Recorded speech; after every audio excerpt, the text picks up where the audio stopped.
Hello and welcome back. Pull up a chair, make yourself comfortable. If you look closely at how most of us navigate our daily lives, you begin to notice something striking. We have a massive reliance on instructions. From the moment we start school to the day we retire, society hands us a neat little blueprint. Do this, study that, get this qualification, buy this house, climb that corporate ladder. We are told that if we follow these exact steps, everything will magically fall into place. It is a very comfortable proposition. Having a rule book saves us from the heavy responsibility of having to figure things out for ourselves.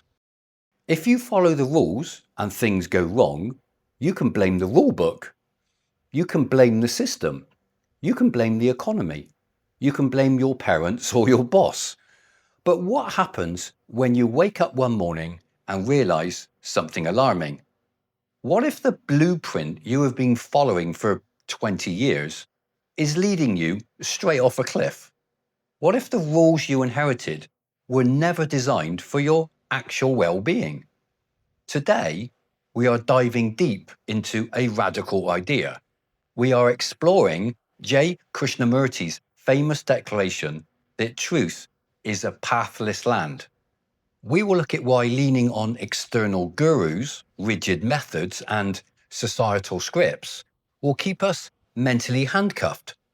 Most importantly, we are going to look at how you can stop outsourcing your life and start thinking for yourself.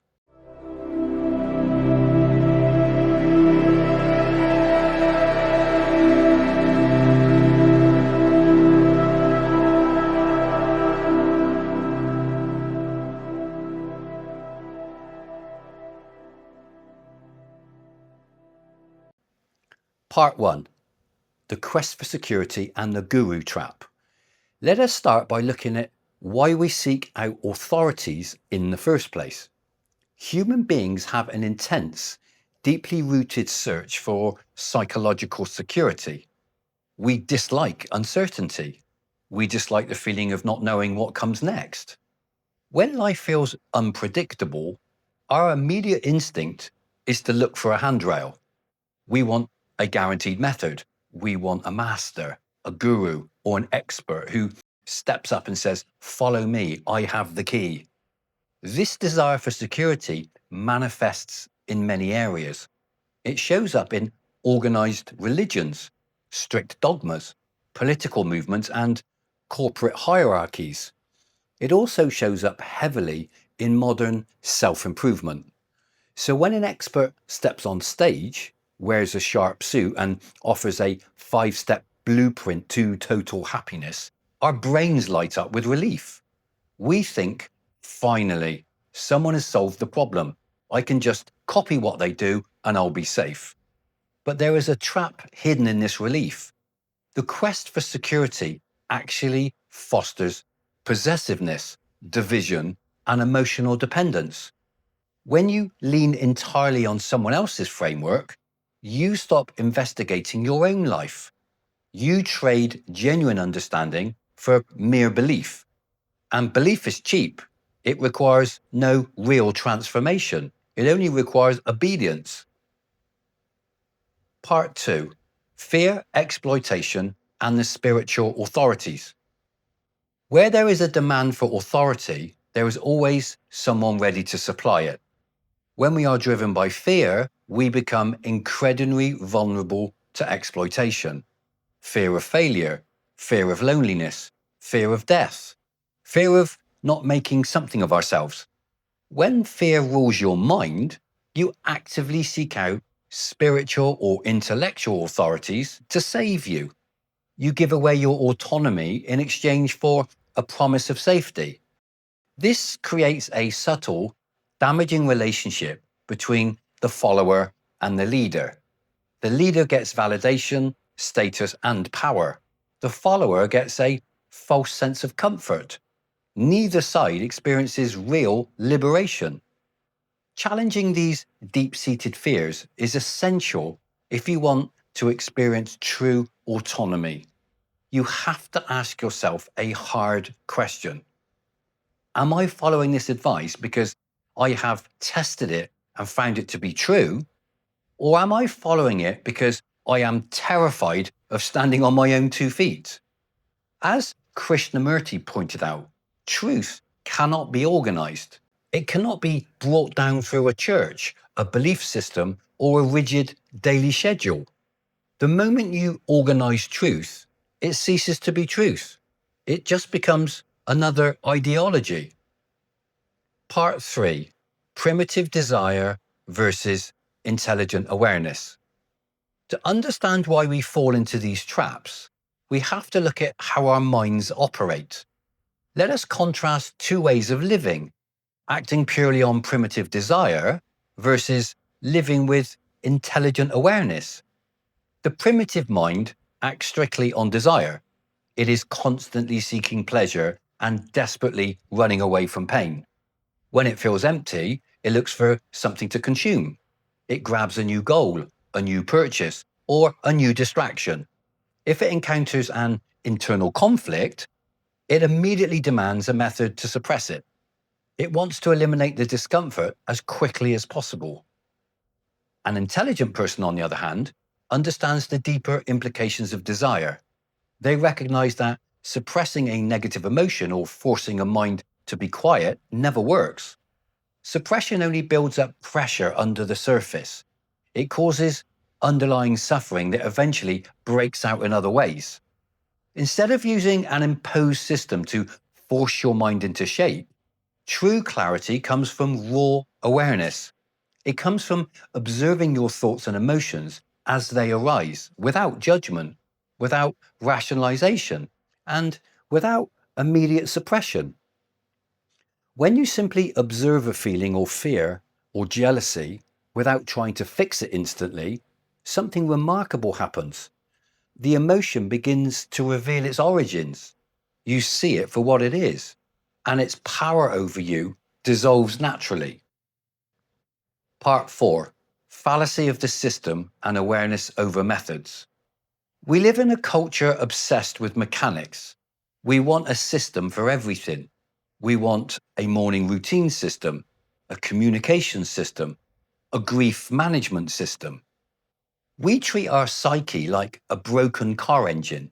We assume that if we just find the right wrench, we can tune it up and drive away. And as we discussed in my last video, human beings are gardeners, not mechanics. Relying on methods to solve psychological conflicts keeps you caught in a loop. A method is always based on past knowledge. It is constructed by someone else's past experience. When you apply a fixed method from the past to a brand new present emotion, you create friction. True action requires direct perception in the present moment. You cannot solve a present emotional crisis using a stale template from a self-help book. You have to look at the situation with fresh eyes. You have to awaken to what is actually happening inside your mind right now. Identify the obstacles to your own fulfillment. Notice where your mind is constrained by old conditioning, social pressure, or fear of judgment. When you see those constraints clearly, you don't need a 20-step program to drop them. You drop them naturally, the exact same way you drop a hot cup of tea when it starts burning your hand. Part 5, individual responsibility and collective change. People often ask, if everyone stops following the rules and rule-based systems, won't society fall into chaos? The exact opposite is actually true. Look around at our current society. It is built on people blindly following collective scripts, competing for status, and projecting their internal fears onto others. Nationalism, division, possessiveness, and conflict are all direct results of minds that have surrendered their individual responsibility to collective dogmas. Collective change never starts at the top. It does not start with new laws, new political systems, or new institutions. Collective change begins with individual responsibility. A profound, radical individual revolution is vital for any real societal progress. When you take full responsibility for your own consciousness, you stop adding to the collective noise. You stop projecting your unexamined anger, envy, and greed onto the world. You become a point of stability and clarity in a chaotic environment. By liberating yourself from false rules and mental conditioning, you quietly invite those around you to do the same. Part 6. The practice of radical inner change. So how do we practice this radical change in daily life? It begins by placing your inner consciousness ahead of external concerns. Most people spend 99% of their energy managing external circumstances. They focus on their image, their bank accounts, their social standing, and their personal brand. They pay almost zero attention to the quality of the mind that is experiencing all of these external things. You can have all the wealth and status in the world, but if your mind is bitter, anxious, and dependent on constant validation, your life feels miserable. Conversely, when your internal house is in order, when your mind is quiet, clear, and unburdened by false expectations, you can navigate even the toughest external situations with grace. Radical inner change is not a project for next year. It is not something you postpone until you retire or finish your current work project. It is an immediate requirement. It happens in the simple, ordinary moments of your day. It happens when someone cuts you off in traffic and you observe your rage instead of acting on it. It happens when you feel the urge to lie to make yourself look better and you catch yourself in the act.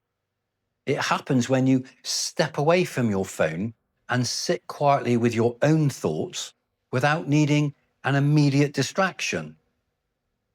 Conclusion: walking the pathless land. As we wrap up our conversation today, I want to leave you with this gentle reminder. Stepping onto a pathless land sounds intimidating. It means stepping away from the crowd. It means giving up the illusion that someone else is going to save you or give you all the answers. But it is also the only place where true psychological freedom exists. When you stop following everyone else's rules, you do not become reckless or chaotic. You become deeply attentive. You become reasonable, present, and clear. This week, pick one area of your life where you are currently operating on autopilot. Look at a rule you follow, a belief that you hold, or a habit you keep simply because everyone else is doing it. Examine it with quiet curiosity. Ask yourself if it brings genuine fulfillment, or is it just a security blanket?